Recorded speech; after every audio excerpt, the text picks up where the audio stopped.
Structural drawing को efficiently read करना, comprehend करना, समझना, it is a very essential for a civil engineer. तो स्ट्रक्चरल ड्राइंग को समझने के लिए सबसे पहली रिक्वायरमेंट क्या है फ्रेंड, कि हम नोटेशंस को, ड्राइंग में जो नोटेशंस होते हैं उनको अंडरस्टैंड करें। तो फ्रेंड्स, आज के वीडियो में नोटेशन से रिलेटेड बात करेंगे, which is very essential to understand for reading the structural working drawings. Civil engineers, very important technical session, don't miss the video को पूरा देखिए। यदि वीडियो पसंद आए फ्रेंड तो लाइक एंड सब्सक्राइब करना ना भूलें। यदि आप इस चैनल पर नए हैं तो प्लीज़ सब्सक्राइब कीजिए। Let's start the discussion. सबसे पहले नोटेशन को देखिए फ्रेंड, क्या लिखा हुआ 100 THK। इसका क्या मतलब है? 100 जो न्यूमेरिकल वैल्यू लिखी हुई है, it means it is 100 millimetre. ये कैसे पता चल रहा है? तो नोट्स के पॉइंट नंबर 2 को रेफर कीजिए, क्या लिखा हुआ है? All dimensions are in millimetre, right. अब यहाँ पे जो वर्ड लिखा हुआ है THK, ऐसा आपको स्ट्रक्चरल ड्राइंग में मिलेगा। इसका मतलब क्या होता है friend? It is a thickness. ये वर्ड क्या लिखा हुआ है? इंडिकेट्स द थिकनेस ऑफ, और ये किसी भी स्ट्रक्चरल यूनिट का हो सकता है। यहाँ पे क्या लिखा है इन्होंने? स्लैब और वॉल इन मिलीमीटर, राइट। पॉइंट नंबर 2 को देखिए, ये क्या है? एक हॉरिजॉन्टल लाइन बनी है और इसमें इस तरह से एक ट्रायंगल बना हुआ है, उसके अंदर में एक न्यूमेरिकल वैल्यू लिखी हुई है। तो इसका मतलब क्या? Indicates that a section has been drawn along the horizontal line looking towards the arrow head. कहने का क्या मतलब हुआ? ये जब भी ड्राइंग में सेक्शन को दिखाना होगा तो उसके लिए इस तरह की नोटेशन को यूज़ करेंगे। यहाँ क्या लिखा हो? Horizontal line looking towards, horizontally इसको कट किया गया है। और ये देखिए जो मैं ड्रॉ कर रहा हूँ, ये इस तरह से जो पॉइंट आउट कर रहा है उस डायरेक्शन में इसको देखना है। कभी भी आप ड्राइंग में देखेंगे, सेक्शन की बात करेंगे तो इस तरह की नोटेशन आपको मिलेगी। एग्जाम्पल के तौर पे आपके सामने यह एक इंडस्ट्रियल प्रोजेक्ट की प्लान है। यहाँ पे देखिए फ्रेंड, मार्क किया हुआ है सेक्शन A, जिसको मैं राउंड कर रहा हूँ। मीन्स इस तरह से हॉरिजॉन्टली लाइन कट की गई है और जो एरो है इस तरह से इस डायरेक्शन में आपको देखना है। तो सेक्शन कुछ इस तरह से दिखेगा, जो यहाँ पे typical section of retaining wall दिखाई गई है। आपके सामने यह एक बिल्डिंग का प्लान है। यहाँ पे देखिए लिफ्ट पोर्शन को देखते हैं, इस तरह से यहाँ पे सेक्शन D को मार्क किया हुआ है। और अगेन यहाँ पे देखिए हॉरिजॉन्टल लाइन इस तरह से है और इस तरह से एरो मार्क किया हुआ है। मीन्स अपने को इस डायरेक्शन में रीड करना है। जो प्लान में हमने देखा उसका सेक्शन कुछ इस तरह से दिखेगा, जो लिफ्ट पिट की फाउंडेशन को दिखा रहा है, राइट फ्रेंड। थर्ड पॉइंट को देखिए फ्रेंड, इस तरह का यदि इंडिकेशन दिया हुआ है ड्राइंग में तो क्या मतलब होता है? Indicates an opening in the structural element. इसको भी एग्जाम्पल से देखते हैं। फ्रेंड्स, इस ड्राइंग को रेफर कीजिए, यह एक बिल्डिंग का फ्लोर प्लान है, स्ट्रक्चरल ड्राइंग। यहाँ पे मैं देखिए टिक कर रहा हूँ, प्लीज़ केयरफुली ऑब्जर्व कीजिए। ये क्या लिखा हुआ? Double height and this is cutout. और यहाँ पे जो हमने नोटेशन में देखा था कुछ इस तरह से था, राइट, कटआउट को शो करने के लिए। तो सेम यहाँ पे देखिए क्रॉस लगा के दिखाया हुआ है। तो इस तरह से स्ट्रक्चरल ड्राइंग में शो की जाती है। यहाँ पे देखिए फ्रेंड, लिफ्ट वाली लोकेशन में अगेन क्या लिखा हुआ? Lift cutout, lift cutout. उसके बाद ये स्टेयर केस वाली पोर्शन में देखिए यहाँ पे भी कटआउट है। मतलब दिस पर्टिकुलर पोर्शन जब हम स्लैब कास्टिंग करेंगे तो इस पोर्शन में स्लैब की कास्टिंग नहीं होगी, स्ट्रक्चरली सिर्फ यहाँ पे स्टेप्स को बनाए जाएंगे and mid landing, right. Next point को देखिए फ्रेंड, सेक्शन दिखाया हुआ है इस तरह से। तो क्या लिखा हुआ? Load bearing brick work. आपने इंजीनियरिंग में कॉस्ट एस्टिमेशन वाली सब्जेक्ट में पढ़ी होगी कि जब भी एक ब्रिक वॉल को दिखाया जाता है तो इस तरह से दो हैच्ड लाइन को इस तरह से स्पेस करके दिखाया जाता है। और ये जो लाइन होती है that is inclined at 45 degree, right. तो ये जब भी आप ड्राइंग में इस तरह से डबल हैच्ड लाइन को देखते हैं, इसका मतलब क्या है? ये load bearing brick work. Next point को देखिए फ्रेंड, क्या लिखा हुआ है? इस तरह से बॉक्स बना के यहाँ पे लिखा हुआ है A। इसका मतलब क्या है? Refer detail at A। इसको एग्जांपल से देखते हैं। फ्रेंड्स, आपके सामने यह एक फोल्डेड स्टेयर केस की स्ट्रक्चरल ड्राइंग है। यहाँ पे देखिए जिस नोटेशन की हम बात कर रहे हैं, ये देखिए मैं राउंड कर रहा हूँ, क्या लिखा हुआ है? इस तरह से राउंड करके यहाँ पे लिखा हुआ है A। Means we have to refer detail A। अब डिटेल A को जब देखेंगे फ्रेंड तो ये देखिए यहाँ पे डिटेल A को दिखाया हुआ है कि किस तरह से क्या थिकनेस रखनी है वेस्ट स्लैब की, और उसके बाद कितनी यहाँ पे स्टील रिइंफोर्समेंट है, कितने डाया की स्टील है, इसके बारे में लिखा हुआ है। तो इस तरह से इस नोटेशन को दिखाया जाता है ड्राइंग में। नेक्स्ट नोटेशन को देखिए फ्रेंड, एक सर्कल के अंदर में क्या लिखा हुआ है? S2। इसका मतलब क्या पढ़ना है? Slab identification number. मतलब S स्टैंड्स फॉर स्लैब हो जाएगा, और इसमें क्या लिखा हुआ? 2, मतलब स्लैब 2, राइट। इसको ड्राइंग में रेफर करते हैं। इस ड्राइंग को रेफर कीजिए फ्रेंड। ये क्या लिखा हुआ, plan of first floor slab. यहाँ पे देखिए स्लैब के अलग अलग पोर्शन में नोमेनक्लेचर दिया हुआ है।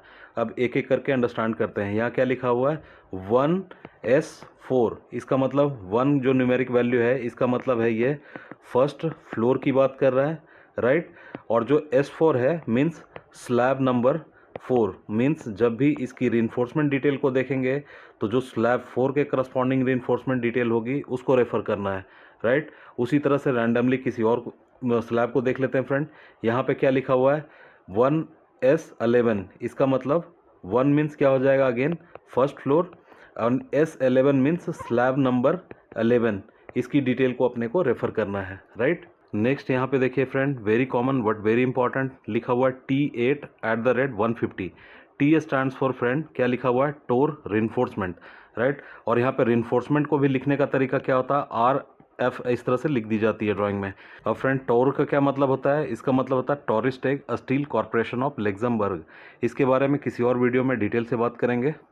नेक्स्ट क्या लिखा हुआ फ्रेंड, 8। तो 8 क्या रिप्रेजेंट कर रहा है, डायमीटर ऑफ बार। कहने का मतलब जो डायमीटर ऑफ बार कितनी हो जाएगी, 8 मिलीमीटर, राइट। उसके बाद @ उसके बाद लिखा हुआ है 150। तो ये न्यूमेरिकल वैल्यू क्या रिप्रेजेंट कर रही है, centre to centre distance between the 2 bars और स्टीरप्स। तो यहाँ पे जब हम बात कर रहे हैं स्टीरप की, तो स्टीरप्स की बात करें, 2 स्टीरप जो होगी उसके बीच की सेंटर टू सेंटर डिस्टेंस की बात करेंगे। और या फिर यदि बार की बात करें तो 2 जो सरिया होंगे उसके सेंटर टू सेंटर डिस्टेंस की हम बात कर रहे हैं, राइट। तो फ्रेंड्स ये जो पैटर्न होता है दिखाने का, ये बेसिकली आप देखेंगे कि जो स्टीरप्स है या फिर जो आपकी टाइज है कॉलम की, या फिर जो स्लैब रिइंफोर्समेंट होती है उसमें स्टील को दिखाने का ये तरीका होता है, राइट। ये बीम की ड्राइंग है फ्रेंड। इसमें देखिए typical beam shear reinforcement detail. यहाँ पे देखिए जो मैं नोमेनक्लेचर आपसे डिस्कस कर रहा था, क्या लिखा हुआ है, 8 dia @4 inch centre to centre. मतलब 8 मिलीमीटर डाया की स्टील यूज होगी जिसको कि 100 mm centre to centre spacing पे प्रोवाइड करनी है। स्लैब की इस ड्राइंग को फिर से रेफर करते हैं फ्रेंड। यहाँ पे देखिए जो स्टील रिइंफोर्समेंट है, लेट सपोज इस वाले स्पैन को देख लेते हैं। यहाँ पे देखिए क्या लिखा हुआ है, 10 dia @4 inch centre to centre, right. मतलब ये जो स्टील दिखाई हुई है इसको इस तरह से प्लेस करना है, कितने 100 mm की स्पेसिंग पे।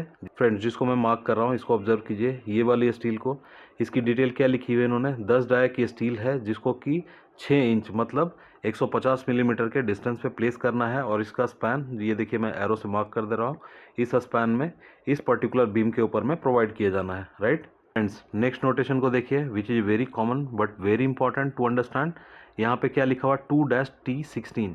जो 2 लिखा हुआ है ये न्यूमेरिकल वैल्यू क्या दिखाती है, this is a number of bars, कितनी सरिया है। उसके बाद T stands for tor reinforcement.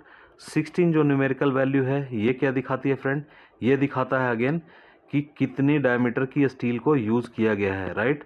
तो यहाँ पे डायमीटर ऑफ स्टील कितनी है, 16 मिलीमीटर। जनरली आप देखेंगे फ्रेंड इस तरह से नोमेनक्लेचर जो है आप देखेंगे कहाँ पे देखने को मिलेगा, या तो कॉलम की मेन रिइंफोर्समेंट हो गई या फिर बीम की मेन रिइंफोर्समेंट। उसके लिए इस तरह की नोटेशन आपको बिल्डिंग की ड्राइंग में मिलेगी। ऑब्जर्व कीजिए जिसको मैं मार्क कर रहा हूँ, ये सारे देखिए कॉलम्स को इंडिकेट किया गया है, राइट। अब किसी एक कॉलम को अंडरस्टैंड करने के लिए देख लेते हैं। Let suppose we take column number C5, right. Attention, यहाँ पे जो सबसे पहली जो वैल्यू होती है फ्रेंड वो क्या मैंने डिस्कस किया, ये क्या होता है, नंबर ऑफ बार्स, राइट। उसके बाद जो नेक्स्ट लिखा हुआ है वो क्या है, 25। यहाँ पे 5 लिखा हुआ है, मीन्स 25 डाया की सरिया यूज़ होनी है। मतलब इस कॉलम नंबर C5 के अंदर में टोटल 22 सरिये लगेंगे 25 डायमीटर के। आपके सामने बीम की ड्राइंग है, किसी भी एक बीम को अंडरस्टैंड करते हैं। Let suppose we take beam number 15। यहाँ पे देखिए बॉटम में रिइंफोर्समेंट के लिए इन्होंने क्या लिखा है फ्रेंड, इस वाले स्पैन के लिए 4-25। 4 का मतलब क्या हो गया, 4 सरिये लगेंगे, 25 मतलब 20 डाया के। पे देखिए एक्स्ट्रा लिखा हुआ है कितना, 325। मतलब इस वाले सरिये को देखिए मैं इंडिकेट कर रहा हूँ, ये 25 डाया की स्टील होगी जिसकी संख्या कितनी होगी, 3। फ्रेंड्स लास्ट के 2 जो नोटेशन है this is very important to understand. जब आप ड्राइंग को देख रहे हैं, प्लान को देख रहे हैं, तो इस तरह की नोटेशन आए तो इमीडिएटली यू शुड अंडरस्टैंड कि इसका मतलब क्या है। तो पहली वाली को देखिए फ्रेंड, क्या लिखा हुआ है, in plan at a particular level represents the termination of vertical RCC member below that level. कहने का मतलब वर्टिकल आरसीसी मेंबर का मतलब कहने का क्या हो गया फ्रेंड, कॉलम की बात कर रहे हैं, या फिर रिटेनिंग वॉल भी हो सकती है, और उसका टर्मिनेशन मतलब इस लेवल पे आके ये ख़त्म हो जा रहा है, इसके ऊपर नहीं जा रहा है। एग्जाम्पल के तौर पे यहाँ पे देखिए दिखाया हुआ है कि स्लैब में ये पर्टिकुलर आरसीसी कॉलम आके मर्ज हो जा रहा है, ख़त्म हो रहा है, मीन्स इसके ऊपर आरसीसी कॉलम नहीं जाएगा। फ्रेंड्स लास्ट वाली नोटेशन को देखिए, this is very interesting as well as important.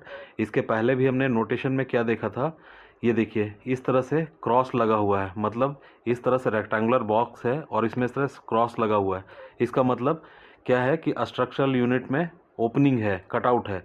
जबकि इस पैटर्न को ऑब्जर्व कीजिए, आप ड्राइंग में देखेंगे इस तरह से यदि कहीं मार्क किया हुआ है तो इसका क्या मतलब है, कटआउट के लिए इस तरह से होता है, लेकिन इस तरह से यहाँ पे एक हॉरिजॉन्टल लाइन एंड एक वर्टिकल लाइन दिखाई हुई है। इसका मतलब in the plan at a particular level represents the starting of a vertical RCC member. मतलब ये पर्टिकुलर लोकेशन पे वर्टिकल आरसीसी मेंबर स्टार्ट होगा। वर्टिकल मेंबर की बात करें तो again this could be retaining wall, again this could be your column. अभी इन दोनों नोटेशन को फ्रेंड एक बिल्डिंग की ड्राइंग से अंडरस्टैंड करते हैं। फ्रेंड्स इस स्लैब की फ्रेमिंग प्लान को देखिए, यहाँ पे देखिए जो कॉलम को टर्मिनेट किया जा रहा है, ये देखिए क्या लिखा हुआ, स्टॉप कॉलम। यहाँ पे जो पैटर्न ऑफ बॉक्स क्या है फ्रेंड, इस तरह से करके क्रॉस लगा हुआ है। देखिए ये स्टॉप कॉलम इस पर्टिकुलर बीम से स्टार्ट होगा। इन्होंने नोटेशन को फॉलो नहीं किया कंसल्टेंट ने, आइडियली उनको इस तरह से मार्क करना चाहिए था, जिसको कि मैं ड्रॉ कर रहा हूँ, राइट। इसका मतलब है यहाँ से स्टॉप कॉलम स्टार्ट होगा और एक कॉलम की रीइंफोर्समेंट डिटेल इस तरह से प्रोवाइड की गई है। फ्रेंड्स इस बात को समझिए, जब आपको ड्राइंग रीड करना होता है एक स्ट्रक्चर की, तो आपके सामने कोई लिटरेचर नहीं होता है, this is a very technical business. कहने का मतलब जो भी कुछ नोटेशंस मार्क किए गए हैं वो नोटेशंस आपको ड्राइंग को देखने के बाद समझ में आना चाहिए कि इसका एग्जैक्ट मतलब क्या है। सो फ्रेंड्स आज के डिस्कशन को यहीं तक रखते हैं, वीडियो को कंक्लूड करते हैं फ्रेंड। उम्मीद करता हूँ ये वीडियो आपको पसंद आई होगी। पसंद आती है फ्रेंड तो लाइक एंड शेयर करना ना भूलें। यदि आप इस चैनल पर नए हैं तो प्लीज़ सब्सक्राइब कीजिए। वीडियो देखने के लिए शुक्रिया फ्रेंड। जय हिंद।